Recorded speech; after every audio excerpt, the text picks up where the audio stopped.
नमस्कार बंधुगण, आज हूँ मार्च मास 25 तारिख 2026 मसीहा बुधवार चैत्र मास 11 दिन।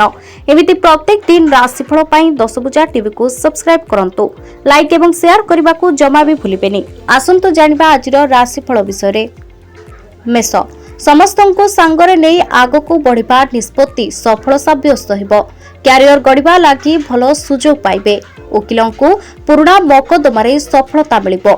व्यापार रे कौनसी नुआ अनुबंध होई पारे। वृष, प्रभुंको कृपा दृष्टि आपणको उपरे रहिछि। आपणको उन्नतिर कौनसी भल सुजोग मिलिबो। आर्थिक रूपे आपण मजबूत रहिबे। संतानक पक्षरु कौनसी खुशी खबर पाइबे। पारिवारिक जीवन शांतिमय हेबो। मिथुन, ध्यान और योग माध्यम रे आपणको भावना उपरे नियंत्रण रखिबारे शिक्षा लाभ करिबे। आपणकर कौनसी जरूरी काम समाप्त करिबारे सफल हेबे। महिला मानक लागि दिनटी भल रहिबो। कर्कट, सकारात्मक मनोभाव रे रुहंतु। काम करिबा सहज हेबो। व्यवसाय रो नुआ ग्रुप रे जोड़िबार विचार करिबे। सामाजिक कार्य रे महत्वपूर्ण भूमिका निर्वाह करिबे। छात्रों को परिश्रम रो सुफल मिलिबो। सिंह, आपणको मन प्रसन्न रहिबो। आपणको काम पई आर्थिक सहायता मिलिबो। गणमाध्यम एवं संचार क्षेत्र रे काम करुथबा व्यक्ति विशेषकर प्रगति हेबो। परिवार लोकंको सहित सुखद समय बिताइबे।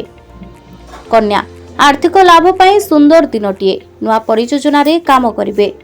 आपणको काम रे सब लोक खुशी रहिबे। व्यवसायी को नुआ निवेश रे लाभ हेबो।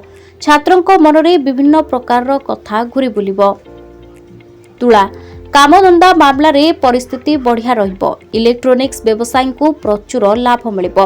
खेलाड़ी माने सुनाम अर्जन करिवे। संतान आपण को कोनोसी भल खबर सुनाइबे।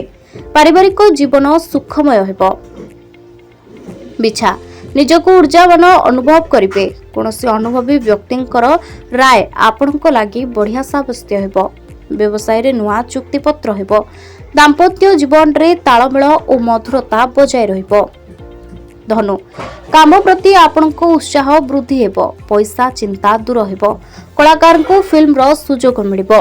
ऑफिस रे आपणकर सहयोगी आपणको सहाय्य मागिबे। प्रिय बंधुंको सहित आपणको संबंध भल रहिबो। मकर, आपणको मनोबल दृढ़ रहिबो। आपणकर कोनोसी काम बाधा प्राप्त हेबो नाही। राजनीति क्षेत्र रे थिबा व्यक्ति विशेष को कोनोसी नुआ दायित्व मिलि पारे। परिवार सदस्य मानक सहित उत्तम बुझामणा रहिबो। कुंभ, आपणको उपरे भरोसा रखंतु एवं निज बुद्धि रे आगक बढ़ंतु। कोनोसी जरूरी काम रे भाई भौणी को सहयोग प्राप्त हेबो। व्यवसाय को नेई भल सौदा हेबार संभावना। प्रियतमंक ठारू उपहार पाइबे।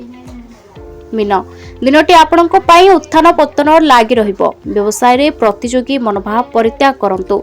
पिला दिनर सांगंको सहित साक्षात आलोचना हेबो। वैवाहिक जीवन खुशी रे भरा रहिबो।